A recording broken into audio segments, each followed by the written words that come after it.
कौन जाति हो, अगर ये सुनना है तो हाथ का साथ निभाना पड़ेगा। मतलब आगामी चुनावों में कांग्रेस को वोट देना ही होगा। जिसकी जितनी संख्या भारी उसकी उतनी हिस्सेदारी। ये नारा देने वाले बीएसपी संस्थापक काशीराम की पुण्यतिथि पर राहुल गांधी ने बड़ा ऐलान कर दिया है। इसके साथ साथ सियासत किस ओर करवट लेगी कोई कुछ नहीं कह सकता, लेकिन इतना तय है कि 2024 का लोकसभा चुनाव राहुल गांधी के इसी नारे के आसपास रहने वाला है जो उन्होंने कर्नाटक विधानसभा चुनाव में दिया था, जितनी आबादी उतना हक। और इसकी शुरुआत सोमवार को दिल्ली से राहुल गांधी ने कर दी है। नमस्कार, मैं हूं आपके साथ समृद्धि कौशिक और आप देख रहे हैं दैनिक हिंट। जो बहुजन की बात करेगा वो देश पर राज करेगा।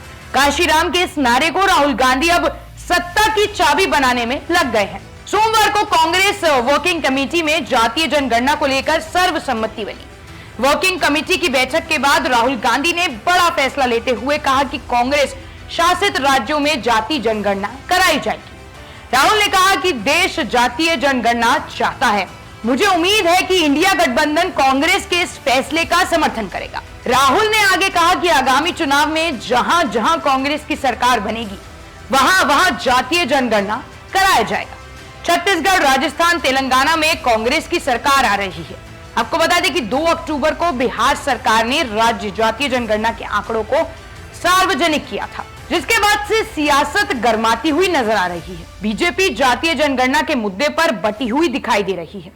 वहीं बिहार में सुशील मोदी इस जनगणना का क्रेडिट बीजेपी पार्टी को देते हुए दिखाई दे रहे हैं। वहीं छत्तीसगढ़ में प्रधानमंत्री नरेंद्र मोदी ने जातीय जनगणना को लेकर अपना रुख साफ कर दिया था। उन्होंने कहा था कि कुछ राजनीतिक पार्टियां सबको बांटना चाहती हैं, कहती हैं कि जिसकी आबादी ज्यादा उसे ज्यादा अधिकार मिलना चाहिए। मतलब मुस्लिम भाई बहनों को कुछ ना मिले, सारे अधिकार हिंदुओं को मिल जाए। मैं कहता हूं सबसे बड़ी जाति गरीबी है, मुझे गरीबों को उनका हक दिलाना है। हालांकि इसके बाद विपक्ष और कांग्रेस पीएम पर हमलावर हो गई और कहा कि पीएम जातीय जनगणना को हिंदू मुस्लिम करना चाहते हैं। वहीं उत्तर प्रदेश के पूर्व मुख्यमंत्री और बसपा सुप्रीमो मायावती ने भी प्रदेश में जातीय जनगणना कराने की मांग की है। वहीं 2024 लोकसभा चुनाव में कांग्रेस की नजरें उत्तर प्रदेश की 22% मायावती के दलित वोटरों पर नजर है। इन्हीं को साधने के लिए प्रदेश के बड़े लेवल पर कार्यक्रम कराया जा रहा है। अब यूपी के दलित कांग्रेस के साथ आते हैं या नहीं, ये तो आने वाला वक्त ही बताएगा। लेकिन इतना तय है कि जातीय जनगणना के मुद्दे से बीजेपी कितना भी बचने की कोशिश करे, लेकिन कांग्रेस इस मुद्दे को हाथ से नहीं जाने देगी। कांग्रेस अध्यक्ष मल्लिकार्जुन खड़गे ने कहा कि 2024 में सत्ता में आने के बाद हम ओबीसी महिलाओं की राजनीतिक भागीदारी सुनिश्चित कर देंगे। मतलब कुल मिलाकर कांग्रेस का सीधा इशारा है कि जातीय जनगणना के बिना देश का विकास हो ही नहीं सकता। अब जनता इस गणना को स्वीकार करती है या नहीं, ये तो आने वाला वक्त ही बताएगा। ये पीएम मोदी इससे भी बड़ा मुद्दा लाकर कांग्रेस को घेरते हैं।